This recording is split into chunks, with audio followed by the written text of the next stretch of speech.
हरिः ओम श्री परमात्मने नमः। श्रीमन्महागणाधिपतये नमः।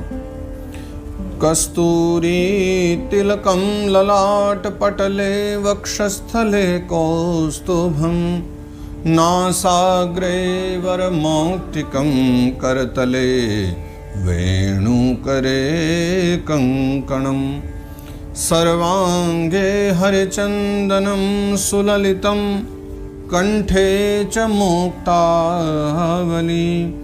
गोपस्त्री परिवेष्टितो विजयते गोपालचूड़ामणि। कृष्णाय वासुदेवाय देवकीनन्दनाय च नन्दगोपकुमाराय गोविन्दाय नमो नमः। नारायणं नमस्कृत्य नरं चैव नरोत्तमं देवीं सरस्वतीं व्यासं ततो जयमुदीरये। जय सिया राम, जय श्री कृष्ण। पुनः आओ मिलकर के सभी भागवत प्रेमी जन हम सब फिर से गोता लगाएं भागवत जी की उस पावन गंगा में, पावन उस सरोवर में जो वस्तुतः एक ज्ञान का सरोवर है, भक्ति का सरोवर है। ऐसे भागवत सरोवर में हम प्रविष्ट हों। इससे पूर्व की जो हम चर्चा कर रहे थे कुंती स्तुति की, वस्तुतः कुंती स्तुति अपने आप में एक बड़ा अद्भुत प्रसंग है, जिसमें माता कुंती ने पूर्व में तो समस्त विषयों संबंधित बात करी है, अपने पुत्रों के हित के विषय में बात करी, लेकिन अंत में माता कुंती ने फिर वहाँ कह दिया कि प्रभु ये मेरे हृदय में जितना भी मोह पाश है इसका भेदन कर दीजिए, उसको समाप्त कर दीजिए। और फिर माता कुंती की प्रार्थना पर भगवान वहाँ से फिर आगे जब चलते हैं द्वारिका की ओर, तो उससे पहले वो पितामह भीष्म के पास जाते हैं। तो कुंती स्तुति तक की चर्चा भागवत जी के प्रथम स्कंद के 8वें अध्याय में हमने दर्शन की है। आज हम 9वां अध्याय आरंभ कर रहे हैं और 9वें अध्याय से 9वें अध्याय में फिर भीष्म पितामह से कथा को आगे बढ़ाया जाता है, जहाँ फिर भीष्म स्तुति का वर्णन है। वो भी बहुत अद्भुत प्रसंग है और स्तुति तो बहुत ही अद्भुत है जो पितामह भीष्म ने की है। तो आइए अब 9वें अध्याय में प्रवेश करते हैं। आज श्री परमात्मने नमः। श्रीमद्भागवत महापुराणम् अथ प्रथम स्कंदः नवमोऽध्यायः। सूत उवाच इति भीतः प्रजाद्रोहात् सर्वधर्मविवित्सया ततो विनशनं प्रागाद् यत्र देवव्रतोपतत्। इति भीतः प्रजाद्रोहात्, युधिष्ठिर महाराज जो हैं प्रजाद्रोह के कारण भयभीत हैं। उन्हें लगता है कि कहीं किसी प्रकार का द्रोह न हो जाए। जो हमने कर्म किया है, जो हमने युद्ध किया है, उस युद्ध से जो हमने दुनिया को हानि पहुंचाई है, समाज को, उससे कहीं प्रजाद्रोह न हो जाए, ये उनके मन में थोड़ा भय है। लेकिन फिर सर्वधर्म विवित्सया, सभी धर्मों को जानने की उत्सुकता लेकर के, धर्म के विषय में संपूर्ण ज्ञान लेने की इच्छा से, या जितना भी हो सके, ततो विनशनम प्रागाद यत्र देवव्रतो अपतत। जहाँ देवव्रत है पितामह भीष्म का नाम, तो पितामह भीष्म जहाँ सरशैया पर पड़े वो स्थान कौन सा है? कुरुक्षेत्र। तो ततो विनशनम प्रागाद, तो कुरुक्षेत्र की ओर जो है फिर उन्होंने कूच किया और कुरुक्षेत्र जाने की युधिष्ठिर महाराज तैयारी करते हैं, वहाँ यात्रा करते हैं। तदा ते भ्रातरः सर्वे सदश्वैः स्वर्णभूषितैः अन्वगच्छन् रथैर्विप्रा व्यासदौम्यादयस्तथा। अच्छा, इसके पश्चात में वो जो युधिष्ठिर महाराज हैं वो अपने भाइयों के साथ में कुरुक्षेत्र की यात्रा करते हैं। तदाते भ्रातरः सर्वे, यानी वो सभी भाई मिलकर के कुरुक्षेत्र की यात्रा करते हैं। सदश्वैः स्वर्णभूषित, स्वर्णाभूषित जो रथ हैं, ऐसे दिव्य रथों में बैठ करके, और अन्वगच्छन् रथैर, रथ के द्वारा चलें, लेकिन किनके साथ? विप्रा, कुछ ब्राह्मण भी हैं। कैसे ब्राह्मण? व्यास धौम्यादयस्तथा, जिनमें महर्षि वेदव्यास भी हैं। जी, वही वेदव्यास जी जिन्होंने भागवत जी की रचना करी, क्योंकि उनका भी कालखंड वही है, द्वापर काल, और वो भी पूर्वज ही हैं, एक प्रकार से पांडवों को जन्म देने वाले वही हैं। तो व्यास ऋषि, धौम्यादि ऋषि, ये सब जो हैं वहाँ से प्रस्थान करते हैं और सब कुरुक्षेत्र की यात्रा करते हैं। भगवान अपि विप्रर्षे रथेन स धनंजय सतैर्व्यरोचत नृपः कुबेर एव गुह्यकैः। तो भगवान भी चले जा रहे हैं, विप्रर्षे ब्राह्मण भी जा रहे हैं, और रथेन स धनंजय यानी अर्जुन। तो स धनंजय मतलब धनंजय अर्जुन के साथ भगवान सवार हो गए। भगवान श्री कृष्ण कन्हैया और अर्जुन एक ही रथ पर हैं। और फिर युधिष्ठिर महाराज, विप्र, ब्राह्मण, देवतागण ये सब मिलकर के जब चले जा रहे हैं तो कैसा प्रतीत हो रहा है कि सतैर्व्यरोचत नृपः कुबेर इव गुह्यकैः। ऐसा लग रहा है मानो यक्षों से घिरे हुए महाराज कुबेर स्वयं चले जा रहे हैं। अलकापुरी के स्वामी जैसे कुबेर अपने सभी यक्षों को लिए जा रहे हैं, ऐसी शोभा पा रहे हैं और चले जा रहे हैं। दृष्ट्वा निपतितं भूमौ दिवश्च्युतमिवामरं प्रणेमुः पांडवाः भीष्मं सानुगाः सहचक्रणा। पहुंच गए सारे के सारे पांडव कुरुक्षेत्र में, और वहां जाकर क्या देखते हैं कि दृष्ट्वा निपतितं भूमौ, भूमि पर लेटे हुए पितामह भीष्म को देखा। कैसे दिख रहे हैं पता है? वो ऐसे लगते हैं मानो स्वर्ग से च्युत कोई देवता हो। कोई देवता को मानो स्वर्ग से गिरा दिया गया हो, तो भले ही वो भूमि पर आ जाए लेकिन उसका तप तेज तो स्वर्ग वाला ही रहेगा ना। तो ऐसे ही लगता है कि भले ही वो भूमि पर पड़े हों लेकिन कोई राजा हो, कोई विद्वान व्यक्ति हो, इस प्रकार से उनकी शोभा हो रही। तो प्रणेमु पांडवा भीष्मं सानुगा सह चक्रणा। तो जो सभी पांडव हैं वो चक्रणा यानी भगवान कृष्ण के साथ और सानुगा यानी अपने अनुचरों के साथ सभी पांडव जो हैं प्रणाम करते हैं पितामह भीष्म को। तत्र ब्रह्मर्षयः सर्वे देवर्षयश्च सत्तमा राजर्षयश्च तत्रासन् द्रष्टुं भरतपुंगवम्। तो अब जब भगवान पधारे हैं तो सब ऋषि मुनि भी जान गए कि भगवान मिलने आए, मतलब अब पितामह का अंतिम समय निकट है। तो उसी समय जो भरत पुंगवम यानी जो भरत कुल का गौरव है, महाराज भरत के द्वारा जो वंश चला है उस वंश में जो पैदा हुए हैं पितामह भीष्म, भरत कुल का जिन्होंने खूब गौरव बढ़ाया है, उनके अंतिम समय में पितामह भीष्म को देखने के लिए कौन आए कि ब्रह्मर्षयः, सारे ब्रह्मर्षिगण आए, देवर्षय, देवर्षि आदि भी आए, और राजर्षयः, राजर्षि जन भी वहाँ जो है पितामह भीष्म का दर्शन करने आए। वस्तुतः सबको ये ज्ञान हो ही गया था कि भगवान मिलने चले आए हैं, तो मतलब पितामह भीष्म का अब महाप्रयाण का समय है, आज ये जा सकते हैं। तो सभी उनका दर्शन करने के लिए चले आ रहे हैं। कौन कौन आ रहे हैं उसके विषय में भी कुछ चर्चा करी है। पर्वतो नारदो धौम्यो भगवान बादरायणः बृहदश्वो भरद्वाज शशिष्यो रेणुकासुतः। कौन कौन ऋषि पधारे हैं? पर्वत ऋषि आए हैं, नारद जी आए हैं, धौम्य ऋषि आए, और भगवान बादरायण वेदव्यास भगवान आए, बृहदश्व नाम के ऋषि आए, भरद्वाज जी आए, और सशिष्यो रेणुकासुत, और अपने सभी शिष्यों के साथ रेणुका के पुत्र यानी परशुराम जी भी पधारे हैं। वसिष्ठ इंद्र प्रमदस्त्रितो गृत्समदोसितः कक्षीवान गौतमोत्रश्च कौशिकोत सुदर्शनः। वशिष्ठ मुनि भी पधारे, इंद्र प्रमद नाम के ऋषि भी आए हैं, और त्रित नाम के ऋषि भी आए हैं, गृत्समद नाम के ऋषि आए हैं, असित नाम के ऋषि आए हैं, कक्षीवान नामक एक महात्मा पधारे हैं, गौतम ऋषि भी वहां पधारे हैं, अत्रिश्च अत्रि मुनि भी पधारे हैं, कौशिकोथ, कौशिक मुनि कौन है? कौशिक कुशिक के पुत्र यानी विश्वामित्र मुनि भी पधारे हैं, सुदर्शन और सुदर्शन मुनि भी पधारे हैं, और भी आए हैं। अन्ये च मुनयो ब्रह्मन् ब्रह्मरातादयो मलाः शिष्यैरुपेता आजग्मुः कश्यपांगिरसादयः। अन्ये च मुनयो ब्रह्मन्, और अन्य मुनि जन भी आए हैं। कैसे कैसे मुनि? ब्रह्मरातादयो मलाः, जिनका मन एकदम पवित्र है, जिनके हृदय में कोई मल नहीं है, यानी जो बिल्कुल अमल हैं और ब्रह्म में रत हैं। ब्रह्मरातादयो, जो ब्रह्मरात हैं। हमारे यहाँ भागवत जी में या पुराणों में ब्रह्मरात अब तक एक व्यक्ति को कहा गया है, वो हैं भगवान शुकदेव, जो भागवत के वक्ता हैं। तो यहाँ लिखते हैं ब्रह्मरातादयो मला, यानी कि शुकदेव भगवान जैसे महापुरुष भी पधारे। तो हम विचार कर सकते हैं कि जिन पितामह भीष्म के अंतिम समय में महाप्रयाण में शुकदेव जी जैसे, वेदव्यास जी जैसे, परशुराम जी जैसे, वशिष्ठ और गौतम जैसे, विश्वामित्र मुनि जैसे ब्रह्मर्षि आ रहे हैं, उन व्यक्ति का प्रभाव कितना होगा। तो पितामह भीष्म भी कोई सामान्य व्यक्ति नहीं है जिनके लिए सब आ रहे हैं, वो भी एक अद्भुत विचारों से भरे हुए व्यक्तित्व हैं।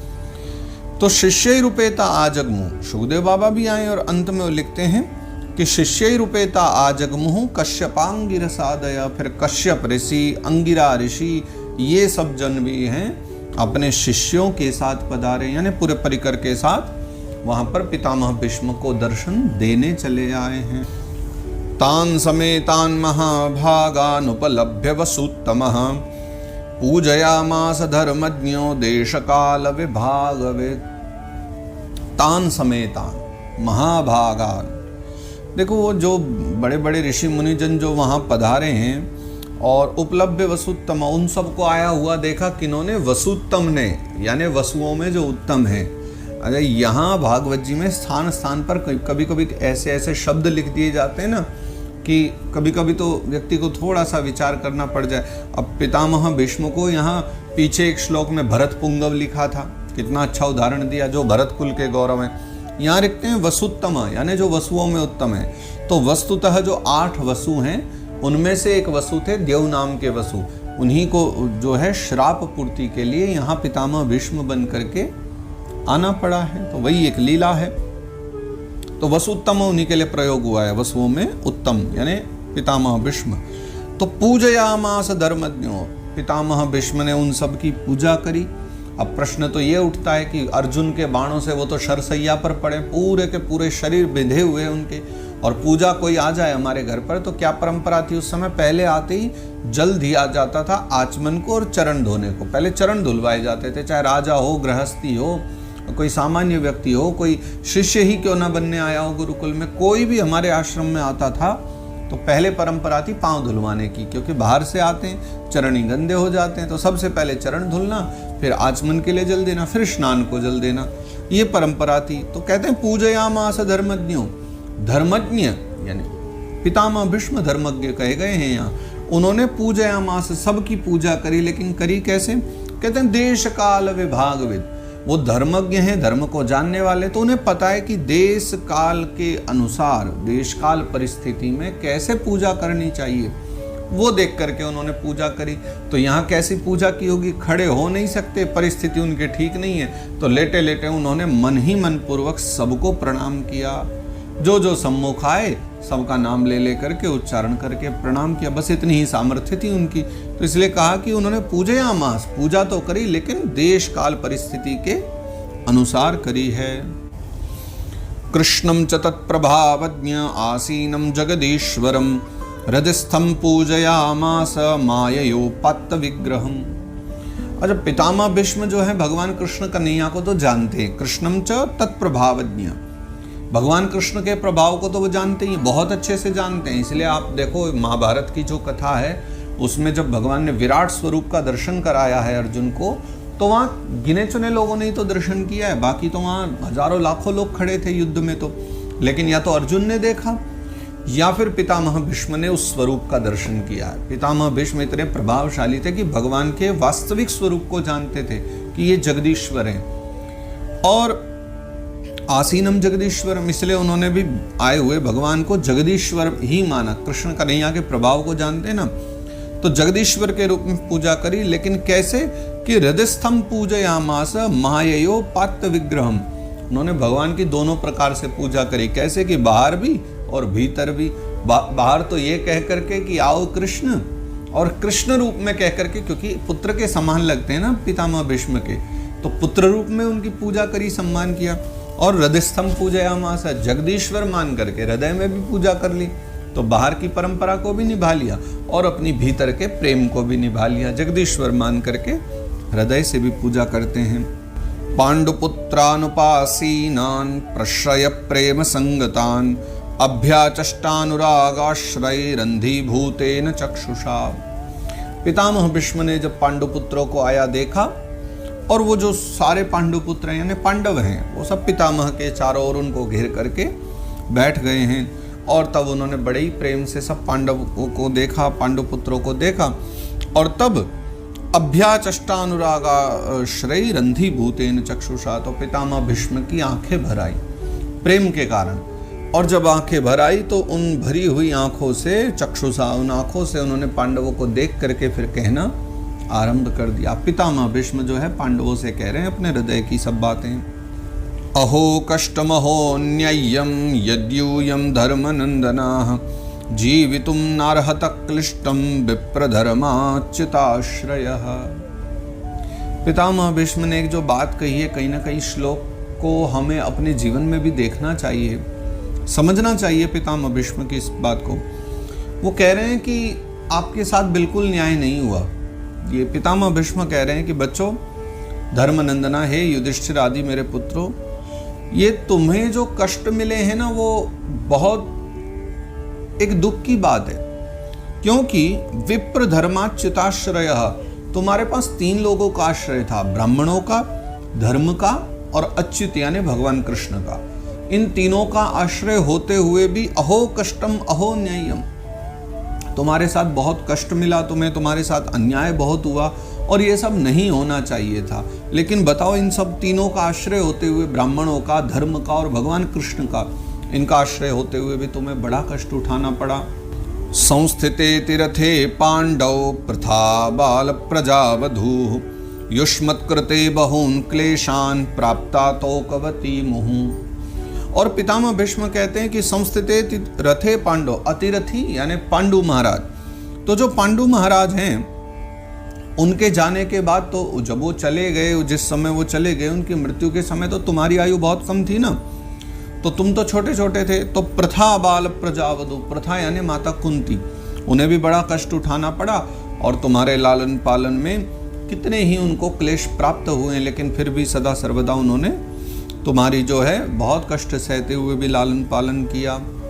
सर्वं कालकृतं मन्ये भवतां च यद प्रियं सपालो यद्वशे लोको वायोरिव घनावली।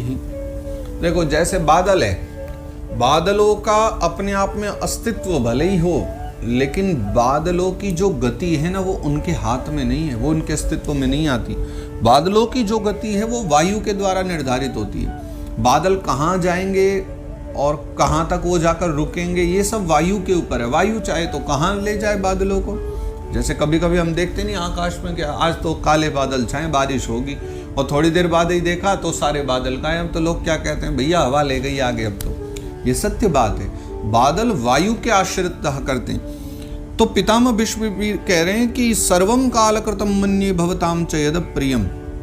वैसे तो देखो, आपने कितना सारा कष्ट उठाया है, इतने दुख उठाए, लेकिन फिर भी मुझे क्या लगता है कि वायोरिव घनावली, जैसे घनावली यानी बहुत सारे मेघगण हैं, वो वायु के आश्रित रहते हैं, ठीक वैसे ही सपालो यदवशे लोको, लोकपालों के सहित, सपालो यानी लोकपालों के सहित ये पूरा जो संसार है, ये इन्हीं कृष्ण कन्हैया के यानी परमात्मा के अधीन रहता है।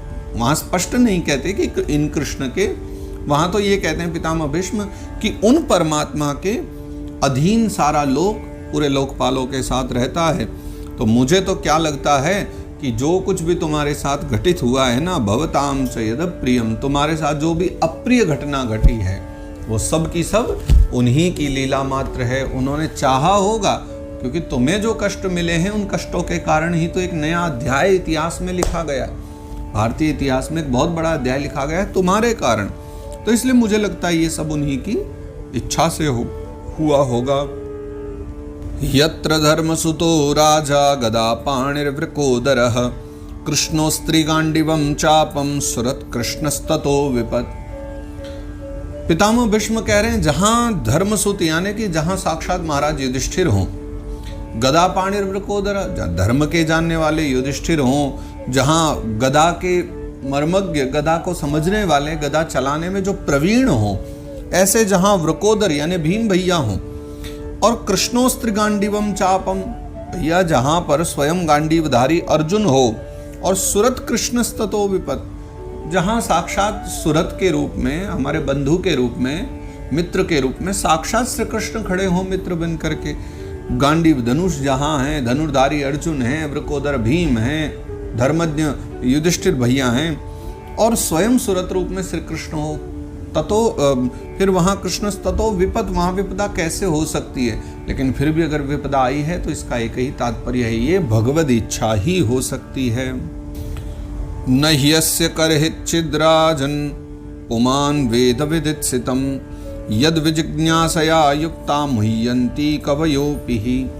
पितामह भीष्म कहते हैं कि हे राजन, न यस्य करहिचिद, कोई नहीं जानता कि ये कब क्या चाहते हैं। अब फिर से पितामह भीष्म ने इशारा कर दिया। अब समझने वाले समझ जाओ कि मैं पितामह भीष्म कह रहे हैं कि मैं इशारा कर रहा हूँ कन्हैया की ओर, लेकिन स्पष्ट नहीं कहते कि इन्हीं की लीला है। पर ये जरूर बोल दिया, नाम नहीं लिया, पर कह दिया न यस्य करहिचिद, ये क्या चाहते हैं वो कोई नहीं जानता, कि ये कब क्या करना चाहें वो कोई समझ ही नहीं पा सकता, और इनके मन की भावना क्या है वो भी कोई नहीं समझ सकता। और साक्षात काल रूप तो ये स्वयं है ही, तो कब क्या होगा यही निर्धारित सब किया करते हैं।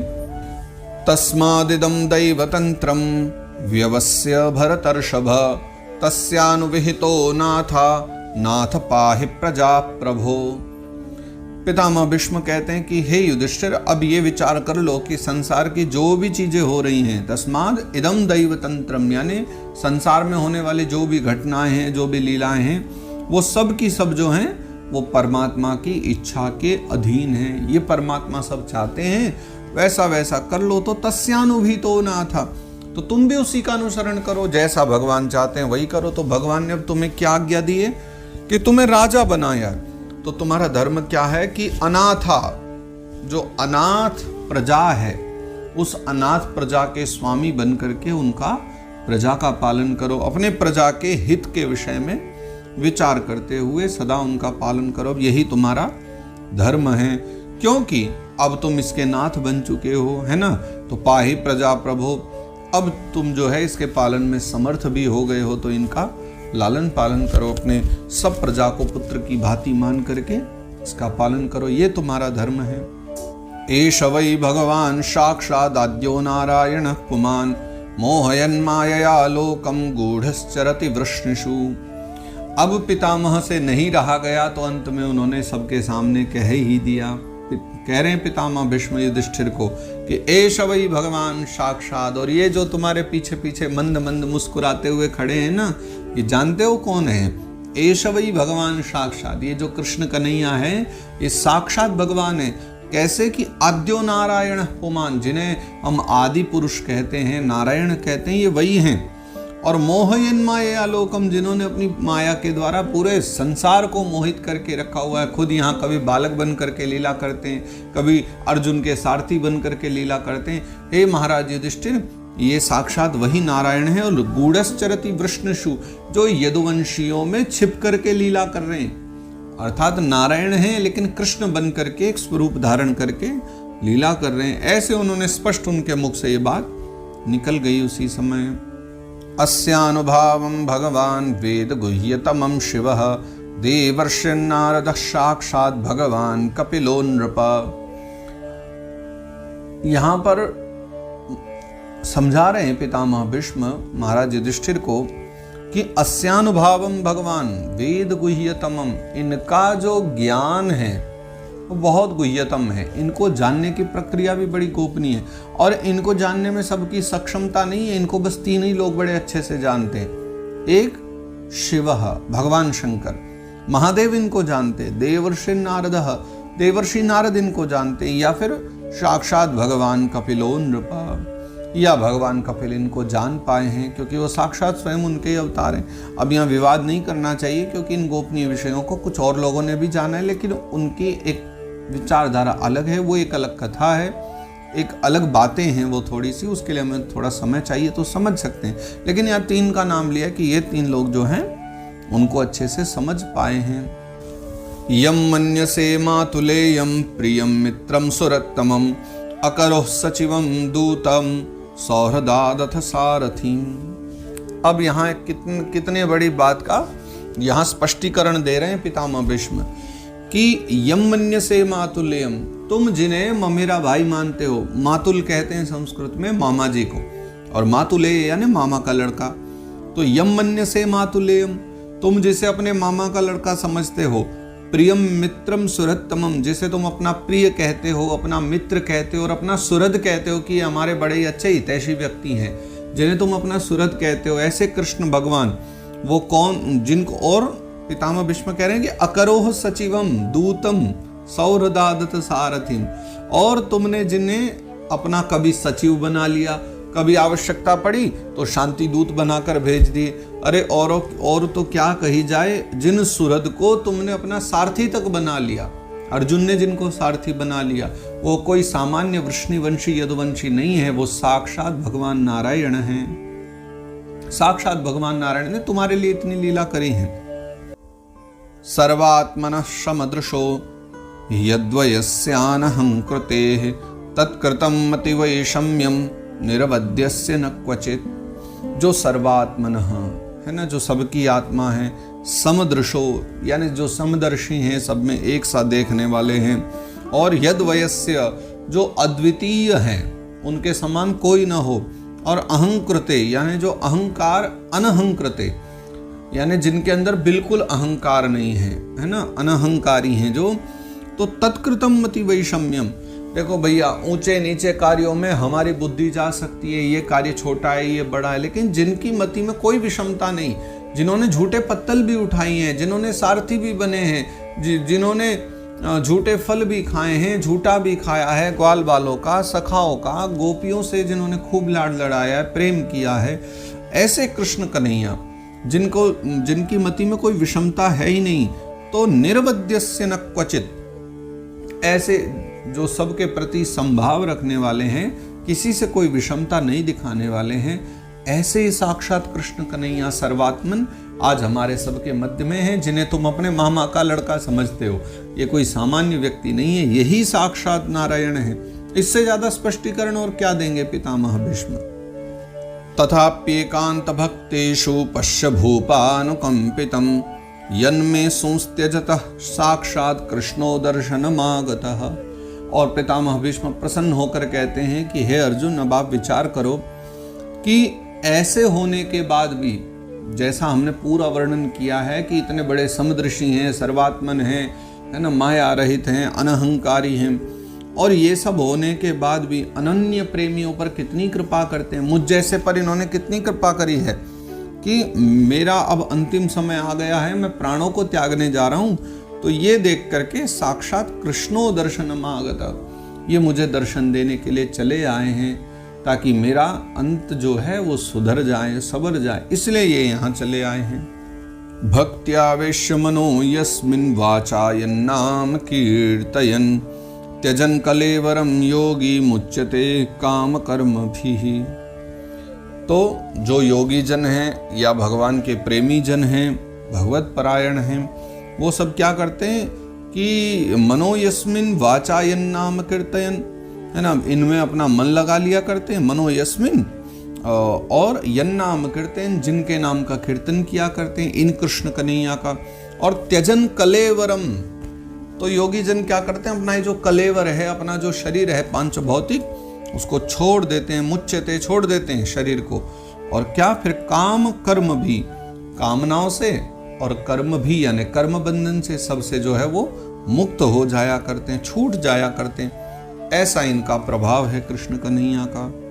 अब पितामह भीष्म जो है एक मन की अपनी प्रार्थना कर रहे हैं, वर्णन तो कर दिया भगवान का, अब एक प्रार्थना भी कर रहे हैं। सदेव देवो भगवान प्रतीक्षताम कलेवरम यावदिदं हिनोम्यहम् प्रसन्न हासारुण लोचनोल्लसन मुखाम्बुजोध्यान पथश्चतुर्भुजः।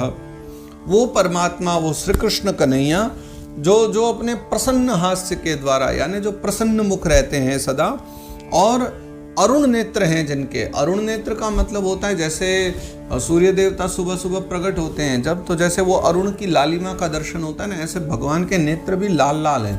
तो वो रक्त वर्ण वाले, रक्त कमल के समान नेत्र वाले, अरुण नेत्रों वाले, उल्लसित मुख वाले, और जो चतुर्भुज हैं, ध्यान पथस चतुर्भुज, वो जो चतुर्भुज परमात्मा यानी श्री कृष्ण कन्हैया तो है, जिनका ध्यान व्यक्ति सामान्यतया तो नहीं कर पाते हैं, जिनका ध्यान हम मात्र हृदय में ही कर पाते हैं, तो मैं क्या चाहता हूं कि सदैव देवो भगवान प्रतीक्षताम, वो भगवान मेरे लिए प्रतीक्षा करें। कब, कैसी प्रतीक्षा? कि कलेवरम यावदिदम हिनोम्य हम, जब तक मैं अपना शरीर न त्याग दूं, जब तक मेरे प्राण चल रहे हैं, जब तक वो मुझे दर्शन देते रहें, बस मेरे प्राण निकल जाएं, उसके बाद ही ये यहाँ से जाएं, ये मेरे मन की इच्छा है। ऐसी प्रार्थना कर ली पितामह भीष्म ने, मानो भगवान से पक्का करवा लिया कि अब आपको जाना ही नहीं है जब तक मेरे प्राण न चले जाएं। सूत उवाच युधिष्ठिरस्तदा कर्ण्य शयानं शरपंजरे अपृच्छद विविधान धर्मान ऋषीणाम चानुषण्वताम। तो युधिष्ठिरस्तदा कर्ण्य, फिर अपने जो है आकर्ण्य ने सुना, उन्होंने पितामह भीष्म ने जो जो कहा। शयानम शरपंजरे, वो भी पितामह भीष्म जो है शरपंजर पर सोते सोते सब कुछ सुना रहे हैं, यानी शर शैया पर लेटे हुए, बाण पूरे शरीर में धसे हुए, और उन बाणों की शैया पर लेटे हुए शरपंजर में पड़े पड़े उन्होंने सब कहा युधिष्ठिर को। और जब युधिष्ठिर जी ने सब देखा तो उनको भी रोमांच हो आया। तो फिर उन्होंने क्या किया कि अपृच्छद विविधान धर्मान, उन्होंने विविध प्रकार के धर्मों के विषय में पूछना आरंभ कर दिया। धर्म की बहुत सारी बातें हैं जो युधिष्ठिर जी वहां पूछते हैं। ऋषिणाम चानुषण्वताम, ऐसे समय में जब वहां बहुत सारे वो धौम्य आदि, गौतम आदि, अत्रि वशिष्ठ आदि, परशुराम आदि बड़े बड़े ऋषि मुनिजन वहां विराजमान थे, उनके सम्मुखी जो हैं सबका सब वो पूछते रहते हैं और वो बताते चले जा रहे हैं। पुरुष स्वभाव विहितान यथा वर्णम यथाश्रमम वैराग्यरागोपादिभ्या मामना तो भय लक्षणान। एक तो पुरुष के जो स्वाभाविक धर्म हैं, यानी माता पिता की सेवा करना, परिवार की सेवा करना, जो सामान्य धर्म है, उनके विषय में चर्चा करी। यथावर्णम यथाश्रमम, वर्णाश्रम धर्म की चर्चा, 4 प्रकार के आश्रमों की चर्चा। फिर वैराग्य रागोपादिभ्या मामना तो भय लक्षणम, फिर जो है वैराग्य आदि के विषय में चर्चा करते हुए, और वैराग्य राग से बाद में जो आगे क्रम बढ़ता है, वैराग्य आदि के द्वारा उत्पन्न जो प्रवृत्ति और निवृत्ति मार्ग हैं, उन दोनों के विषय में भी चर्चा करी, उभयों के विषय में। दान धर्मान राजधर्मान मोक्ष धर्मान विभागसः स्त्री धर्मान भगवत धर्मान समासव्यास योगतः। फिर दान धर्म की शिक्षा, राज धर्म की शिक्षा, मोक्ष धर्म की शिक्षा और स्त्री धर्म और भगवत धर्म की शिक्षा भी उन्होंने संक्षिप्त भावना से, क्योंकि समय कम है, बताना ज्यादा है, तो संक्षिप्त भावना से इन सब के विषय में उन्होंने बतला दिया है। धर्म काम मोक्षांश्च सहोपायान यथा मुने नानाख्यानेतिहासेषु वर्णयामास तत्वविद। फिर धर्म, अर्थ और काम और मोक्ष, इन चारों के विषय में चर्चा करी, और सह उपायान यथा मुने, जैसे उनको पाया जाए मोक्षादि को, उसका भी उपाय बताया। और उनको बताने के उपलक्ष्य में नानाख्यानेतिहासेषु, विविध प्रकार के नाना आख्यान बतलाए हैं और इतिहास बताएं, पुरानी बातें हैं जो वर्णयामास, उन सब का वर्णन किया। उन तत्वविद यानी पितामह भीष्म ने, जो तत्व को जानने वाले हैं, सब कुछ उन्होंने वहां पर युधिष्ठिर को समझाया है। धर्मं प्रवदतस्तस्य सकालः प्रत्युपस्थितः यो योगिनां छन्द मृत्योर्वांछितस्तत्तुत्तरायणः। और इस प्रकार से वो धर्म का प्रवचन कर ही रहे थे, सब बोल रहे थे युधिष्ठिर महाराज को। तो सकाल प्रत्युपस्थित, उसी समय जो है वो काल उपस्थित आ गया, काल आ गया वहां पर, उपस्थित हो गया। काल आने का मतलब है कि समय आ गया, यानी कि वो समय चला गया। और काल तो सदा काल चक्र बढ़ता रहता है ना, ऋतुएं आती हैं जाती हैं, मास दिवस नित्य बीतते रहते हैं। तो ऐसे ही वो जो दक्षिणायन का समय था वो समाप्त हो गया और उत्तरायण का समय शुभारंभ हो गया। इसलिए तो कहते हैं यो योगिनश्छन्द मृत्योर, बड़े बड़े योगी जन जो हैं जिस समय की प्रतीक्षा करते हैं मरने के लिए कि भैया उत्तरायण आ जाए तभी मृत्यु प्राप्त करेंगे, वांछितस्तु उत्तरायण। और जैसे पितामह भीष्म भी उत्तरायण चाहते थे, अब वो उत्तरायण का जो है समय आ गया है। तब आगे वो क्या करते हैं और क्या विचार हैं उनके, वो श्रवण कीजिए। तदोपसंहृत्य गिरः सहस्रणीर विमुक्त संगमन आदि पुरुषे कृष्णे लशत्पीतपटे चतुर्भुजे पुरस्थिते मीलित दृग्व्यधारय। तदोपसंहृत्य, अब सब संसार को ज्ञान दे दिया, युधिष्ठिर पांडवों को सबको समझा दिया। अब वहां से उन्होंने फिर जो है तदोपसंहृत्य, सब जगह से अपना जो मन है हटा लिया उन्होंने। और क्या किया कि सहस्रणी यानी जो हजारों हजारों रथियों के नेता रहे हों, यानी जब युद्ध हुआ करता था तो हजारों हजारों रथी पितामह भीष्म के अंडर में काम किया करते थे, उनकी आज्ञा का पालन करते थे। तो हजारों रथियों के जो नेता थे, ऐसे पितामह भीष्म ने अपनी वाणी पर, गिरा पर संयम लगाया, मन पर संयम लगाया। विमुक्त संगम मन आदि पुरुषे, और मन को जो है विमुक्त कर दिया सबसे, सबके संग से हटा करके आदि पुरुष भगवान कृष्ण कन्हैया में अपने मन को लगा दिया। और कृष्णे लसत पीत पटे चतुर्भुजे, वो चतुर्भुजधारी कृष्ण कन्हैया जो खड़े तो 2 हाथ वाले हैं सम्मुख, लेकिन उन 2 हाथ वाले कृष्ण में भी जो चतुर्भुज रूपी नारायण का दर्शन कर रहे हैं, ऐसे पितामह भीष्म उन्होंने क्या किया कि सामने खड़े हुए श्री कृष्ण में अपनी आंखें लगा दी। और जैसे एक बार कृष्ण कन्हैया को देखा तो अपलक नेत्रों से टकटकी लगाकर एक टक उन्हीं को देखने लगे, सब ओर से अपने मन को हटा दिया। विशुद्धया धारणया हताशुभस्तदीक्षयैवाशुगतायुधव्यथः निवृत्त सर्वेन्द्रिय वृत्ति विभ्रमस्तुष्टावजन्यम विसृजं जनार्दनम। विशुद्धया धारणया, एक तो देखो कृष्ण कन्हैया के सम्मुख उन्होंने जब उनका दर्शन ही किया था, बचे खुचे वैसे ही पाप नष्ट हो गए थे। लेकिन अब तो विशुद्धया धारणया, अब जैसे ही विशुद्ध होकर के भगवान की छवि को हृदय में धारण किया तो हताशुभ, जो अशुभ थोड़ा बहुत बचा हुआ था ना जीवन में, वो भी सारा का सारा समाप्त हो गया है। और तब उन्होंने क्या, निवृत्त सर्वेंद्रिय वृत्ति विभ्रमा, उन्होंने सारे जितने भी वृत्ति विलास थे, वृत्तियों में फंसने वाली बात थी, इंद्रियों की वृत्तियों का यहाँ पर चर्चा कर रहे हैं, इंद्रिय वृत्तियों से बिल्कुल सर्वथा वो दूर हो गए। निवृत्त सर्वेंद्रिय, सारे यानी इंद्रियों का जो सुख है पूरी तरह यहाँ उनके जीवन से अब समाप्त हो गया।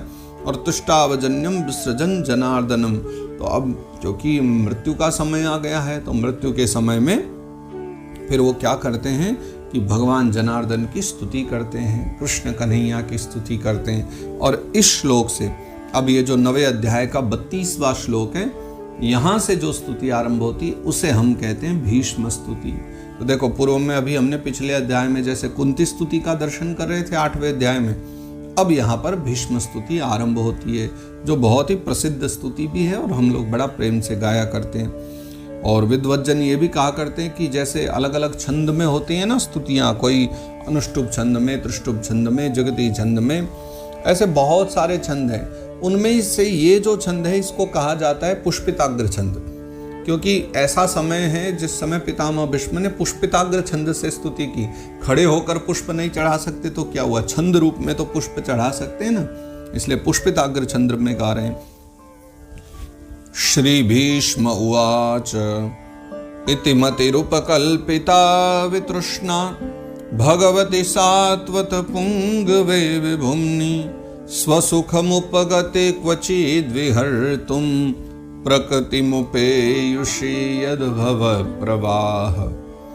पितामह भीष्म कहते हैं विविध प्रकार के अनुष्ठान आदि करने से और शुभ कर्म करने से मेरी ये जो बुद्धि है जो अत्यंत शुद्ध हो गई है, कामना रहित हो गई है और निष्काम हो गई है, इसके हृदय में अब जो कुछ भी चाहने की इच्छा नहीं है, तो इति मति रूपकल, अब मैं अपनी उस मति को, अपनी बुद्धि को जो है भगवत चरणों में अर्पण करता हूँ। मैं भगवान कृष्ण के चरणों में उनको चढ़ा देता हूँ आज अपनी बुद्धि को। आज से मेरी बुद्धि के मालिक वही होंगे, क्योंकि स्वसुखमुपगते, वो तो सदा सर्वदा अपने ही आनंद में विहार करने वाले हैं, है ना, और अपनी इच्छा से ही जो प्रकृति को धारण कर लेते हैं, जैसा उनके मन में संकल्प हो जाए, उनके संकल्प मात्र से ये सृष्टि वैसे ही कार्य करती है जैसे वो चाहने लग जाते हैं। इसलिए अपनी बुद्धि को मैं इनके चरणों में अर्पण करता हूँ।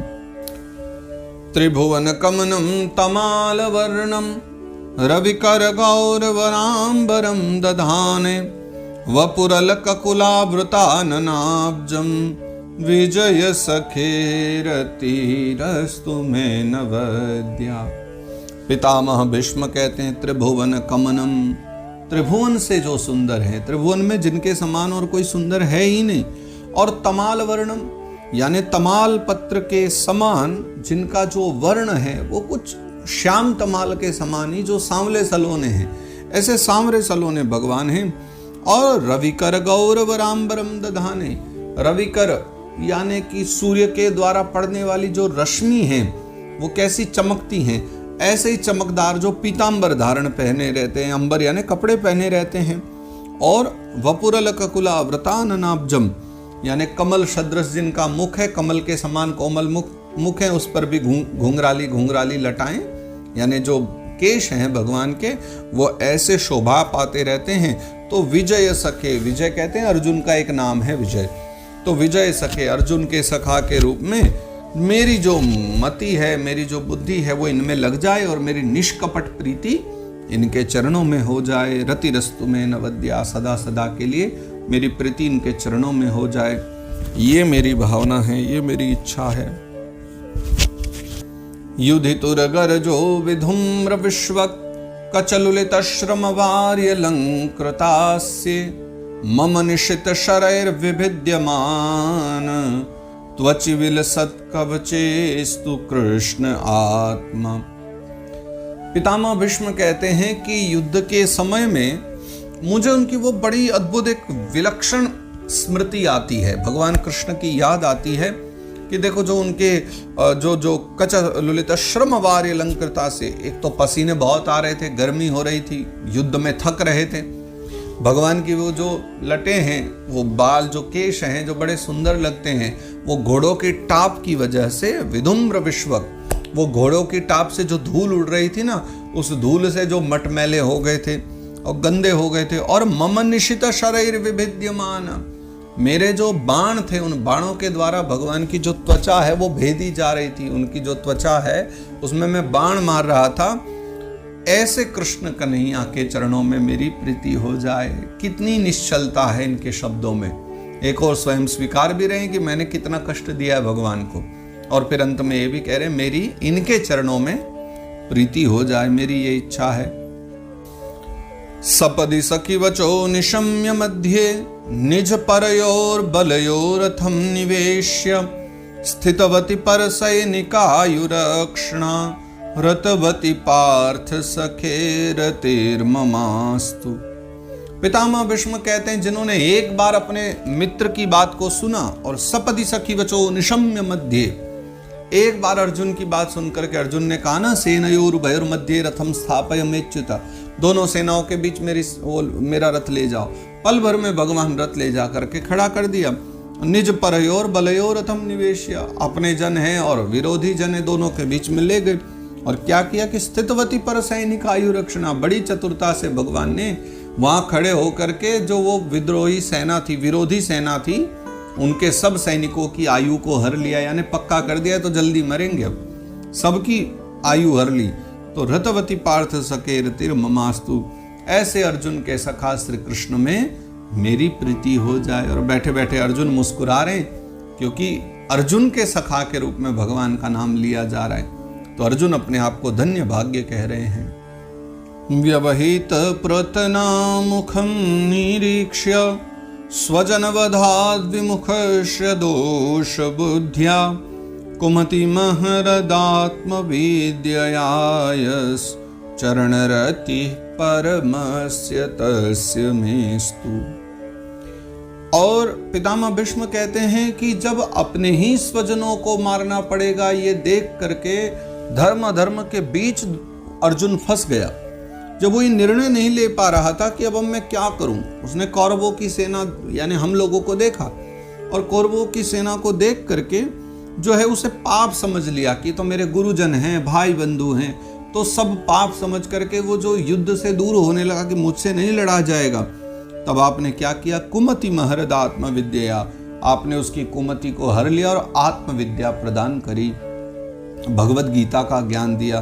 तो आपने यानी कृष्ण कन्हैया ने जिन परमात्मा ने वो ज्ञान दिया है, तो चरण रति परमस्य तस्मेस्तु, अर्जुन को भगवत गीता का उपदेश करने वाले, आत्मविद्या प्रदान करने वाले उन परमात्मा के चरणों में मेरी रति हो जाए, ऐसी मेरी भावना है, मेरी प्रार्थना है।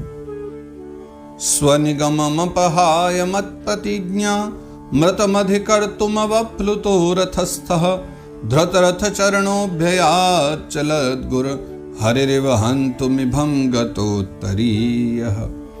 स्वनिगम अपहाय और मत प्रतिज्ञाम। पितामह भीष्म यहाँ पर ना एक बड़ी अच्छी बात को बड़े अच्छे ही ढंग से कह रहे हैं।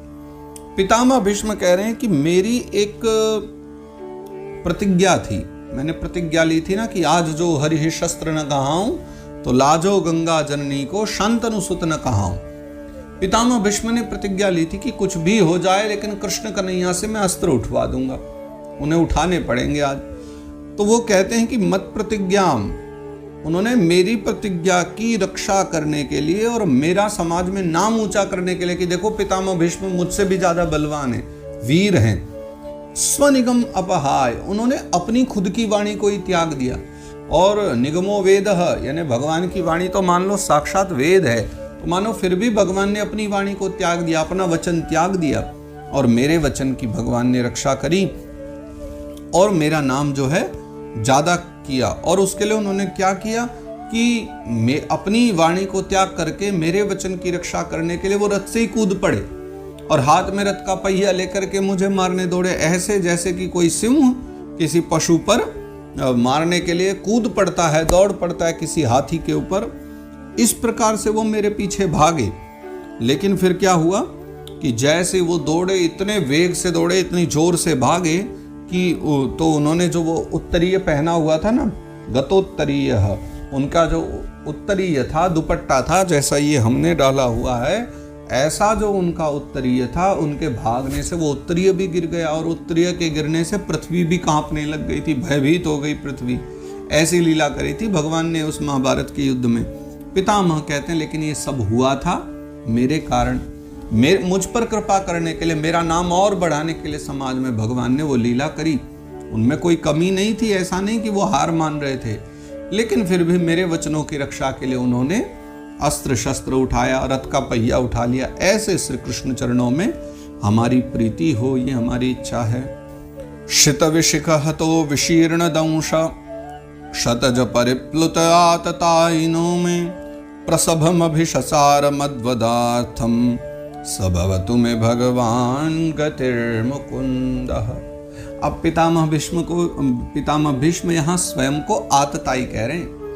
पितामह भीष्म कह रहे हैं कि शित विशिख हतो विशीर्ण दंश, मैंने अपने तीखे बाणों के द्वारा जिनको लहूलुहान कर दिया, क्षत विक्षत कर दिया, जिनका कवच भी तोड़ डाला मैंने, वो भगवान अर्जुन के बार बार मना करने के बाद भी मुझे मारने के लिए हाथ में रथ का पहिया दौड़े आ रहे थे, लेकिन मद्वदार्थम, मेरे वध के लिए दौड़े आ रहे थे। लेकिन सत्य बात क्या है, ये तो मैं भी जानता हूं कि उनके हृदय में मेरे प्रति बहुत वत्सलता थी, बहुत भक्त वत्सलता थी। वस्तुतः संसार को दिखाने के लिए वो मुझे मारने चले आ रहे थे, लेकिन उनके मन में मारने वाली कोई बात थी ही नहीं। वो तो क्या करने आ रहे थे, मुझ पर कृपा करने, क्योंकि मेरा वचन उन्होंने पालन करवाया ना, अपना वचन तोड़ दिया उन्होंने भी वचन लिया हुआ था कि मैं अस्त्र नहीं उठाऊंगा युद्ध में, लेकिन मेरे वचन की रक्षा के लिए उन्होंने रथ का पहिया उठा लिया और मेरे वचन की रक्षा कर दी। तो ये उन्होंने मुझ पर बड़ी कृपा करी, इसलिए सबवतु में भगवान गतिर मुकुंदः, वो भगवान मुकुंद ही मेरी गति हो, ये मेरा आश्रय हो, ऐसा मेरा मन का संकल्प है। विजय रथ कुटुंब आत्ततोत्रे धृत हय रश्मिनि तच्छ्रिये क्षणीये भगवती रतिरस्तु मे मुमूर्षो यमिह निरीक्ष्य हताः गताः स्वरूपम। युद्ध का समय है और अर्जुन के सारथी बने हुए भगवान के बाएं हाथ में तो घोड़ों की बागडोर है, वो रस्सियां हैं, और दाएं हाथ में घोड़ों को चलाने के लिए चाबुक है। और ऐसा एक अद्भुत स्वरूप देख करके वहां पूरे युद्ध खंड में, उस पूरे युद्ध समय में, युद्ध काल में जितने भी सैनिक मारे जा रहे हैं, वो सब के सब क्या है, मरने के समय भगवान के उसी स्वरूप का दर्शन कर रहे हैं। तो मरते समय सब के सब जो है गता स्वरूपम, सबको सारूप्य मुक्ति मिल रही है, सब भगवान के धाम को जा रहे हैं, क्योंकि ऐसा सौंदर्य, ऐसा अद्भुत भगवान का स्वरूप देख करके वो सब मोक्ष पा जा रहे हैं, मृत्यु पा जा रहे हैं। इसलिए ऐसे मरणासन्न समय में वो पार्थ सारथी भगवान श्री कृष्ण के चरणों में मेरी प्रीति हो जाए, भगवान श्री कृष्ण में मेरी प्रीति हो जाए, ऐसा मेरा मन है। प्रार्थना करते हैं वो। ललित गति विलास वल गुहास प्रणय निरीक्षण कल्पितोरुमानः कृतमनुकृत्यवत्य उन्मदान्दाः प्रगति मगन किलयस्य गोपवध्वः।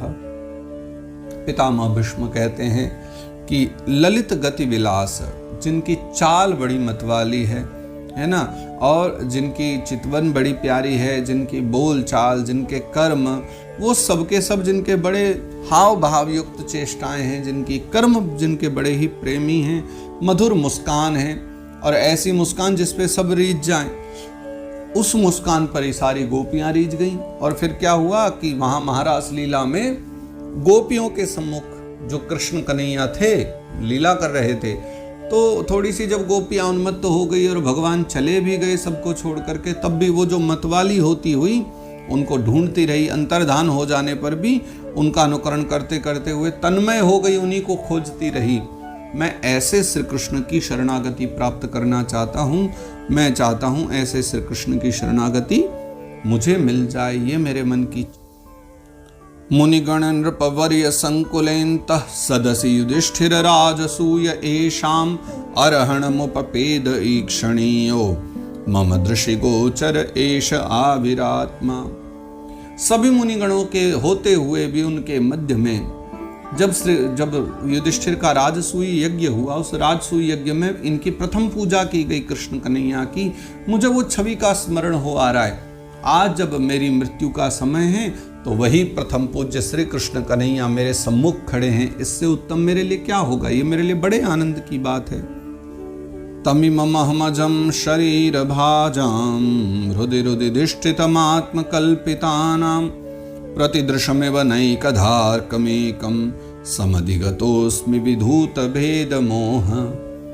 जैसे एक व्यक्ति सूर्य का दर्शन करता है तो उसकी आंखों में एक सूर्य है, दूसरा अलग दर्शन करता है, उसकी आंखों में भी एक सूर्य है, लेकिन वस्तुतः वो सूर्य एक ही है। ठीक वैसे ही संसार के सभी देहधारियों में, चाहे वो मानव हो, जीव हो, पशु हो, लता गुल्म, पशु पक्षी, ये न केन प्रकार ने जो भी योनियों का निर्माण हुआ है, जितनी भी योनियां हैं, उन सब में है कौन? है तो उन सब में वही परमात्मा है ना। अहम वैश्वानरो भूत्वा प्राणी नाम देहमाश्रिता, जो भगवान ने कहा, प्रत्येक प्राणी मात्र में जो है परमात्मा है। ममैवांशो जीवलोके, वो भी भगवान ने कहा। तो पितामह भीष्म कहते हैं कि वही जो सबके रूप में यहाँ विद्यमान है, कभी मानव के रूप में, जीव के रूप में, तो जो है उन कृष्ण को पा करके समधिगतो उसमें विधूत भेद मोह, उन कृष्ण को पा करके मेरी जो बुद्धि है वो भेद से रहित हो गई, मोह से रहित हो गई। मैं भेद और भ्रम सबसे बिल्कुल रहित होकर के प्रसन्न हो गया हूँ। तो कुल मिलाकर के पितामह भीष्म खूब आनंद ही आनंद में हैं, क्योंकि कृष्ण दर्शन हो गए हैं, कृष्ण कन्हैया आ गए हैं। तो यहाँ तक जो है 42वें श्लोक तक पितामह ने 32 से लेकर के 42 तक 11 श्लोकों में उन्होंने भगवान की स्तुति करी है।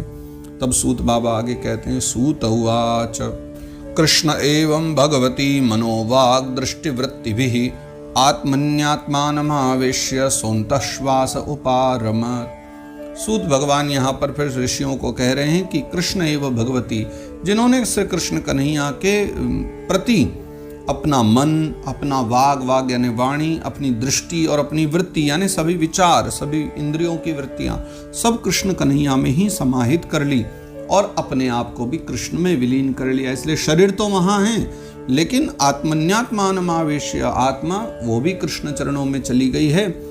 और सोन्तः श्वास उपारमत, उसी समय उन्होंने श्वास बंद कर ली और उपारमत यानी उन्होंने प्राण त्याग दिए, भगवत चरणों में ही वो प्रवेश कर गए। संपद्यमानमाज्ञाय भीष्मं ब्रह्मणि निष्कले सर्वे बभूवस्ते तूष्णीं वयांसीव दिनात्यये।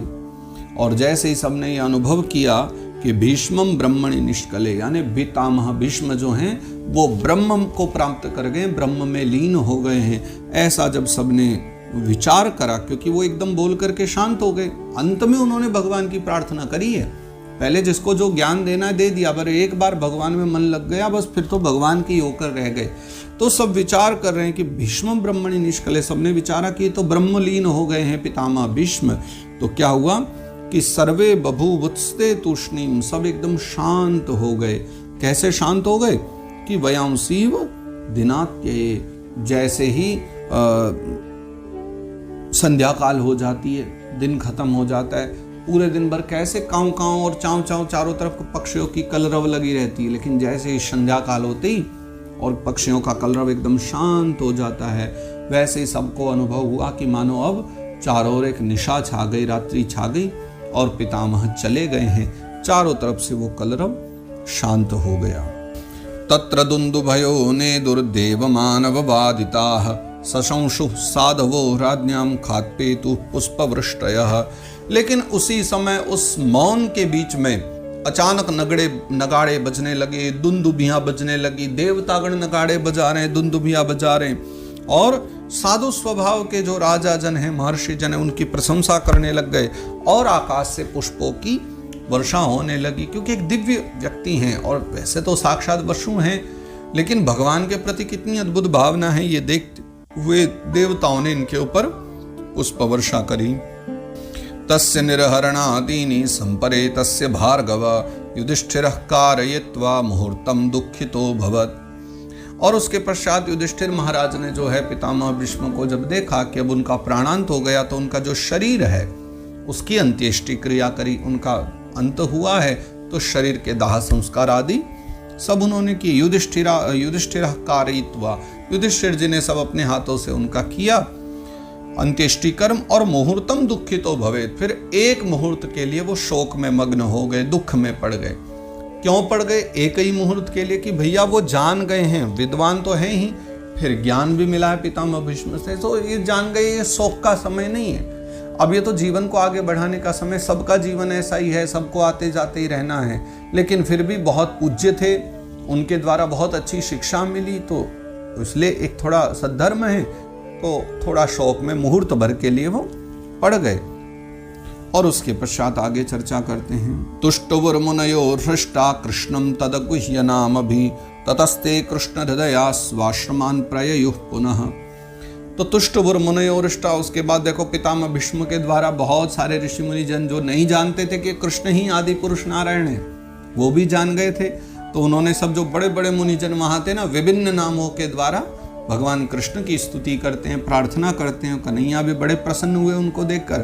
फिर उसके बाद ततस्ते कृष्ण हृदया, सबने कृष्ण कन्हैया के उस स्वरूप को अपने हृदय में बिठाया और हृदय में कृष्ण को लेकर के सब स्वाश्रमान प्रययुः पुनः, फिर से जो है अपने अपने आश्रमों की ओर सब महात्मा जन पधार गए हैं। ततो युधिष्ठिरो गत्वा सह कृष्णो गजाह्वयम् पितरम सांत्वयामास गांधारिम च तपस्विनीम।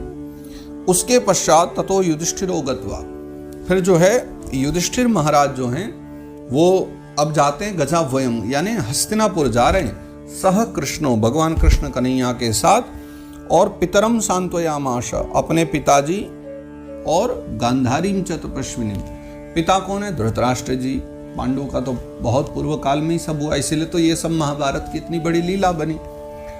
तो युधिष्ठिर ने जाकर के धृतराष्ट्र को समझाया, ढांढस बंधाया कि सब ठीक होगा, अब आप कुशल मंगल से रहिए, कोई चिंता न कीजिए। इतना सब अपराध किए धृतराष्ट्र ने, लेकिन युधिष्ठिर फिर भी उनका बहुत सम्मान करते हैं। तो गांधारी और धृतराष्ट्र दोनों को ढांढस बंधाया कि अब आप चिंता न करो और प्रेम से खूब आनंद से रहो, हम आपकी सेवा करेंगे। तो अपने जो है चाचा कहें या ताऊ कहें, धृतराष्ट्र और गांधारी को समझाया है। पित्रा चानुमतो राजा वासुदेवानुमोदितः चकार राज्यम धर्मेण पितृपैतामहं विभुः। इसके पश्चात जो है पित्राचानुमतो, यानी धृतराष्ट्र की आज्ञा, उनको पिता ही कहते हैं, पिता के रूप में मानते हैं, तात कहते हैं, तो पिता की आज्ञा से, और वासुदेवानुमोदिता, जैसे जैसे श्री कृष्ण की अनुमति होती है, उनका अनुमोदन होता है, वैसे वैसे चकार राज्यम धर्मेण, फिर वो राज्य को चलाने लगे धर्म पूर्वक, यानी युधिष्ठिर महाराज। और पितृपैतामहं विभु, उनके पिता और अपने दादा परदादाओं की जो संपदा है, जो जो उनका गौरव है, उसको जो है वो महाराज युधिष्ठिर और धीरे धीरे आगे ले जा रहे हैं और आगे बढ़ा रहे हैं। ऐसी लीला का यहाँ नवम अध्याय में वर्णन किया है और इसके साथ ये नवम अध्याय विश्राम होता है। जय जय श्रीमद्भागवते महापुराणे पारमहंस्यां संहितायां प्रथम स्कंदे युधिष्ठिर राज्य प्रलंभो नाम नवमोऽध्यायः। तो इस प्रकार श्रीमद्भागवत जी महापुराण में, श्रीमद्भागवत महापुराण के परमहंस संहिता के इस प्रथम स्कंद में यह युधिष्ठिर राज्य प्रलंभ नाम से नवम अध्याय गाया गया है। फिर दशम अध्याय की चर्चा कल से हम लोग करेंगे। नित्य निरंतर यूं ही इस गंगा में स्नान करते रहो, इसी कामना से ये भागवत गंगा सदा सर्वदा यूं ही बढ़ती रहेगी। श्री कृष्णार्पणमस्तु, श्री कृष्णार्पणमस्तु, श्री कृष्णार्पणमस्तु। श्री गोवर्धन नाथ की जय।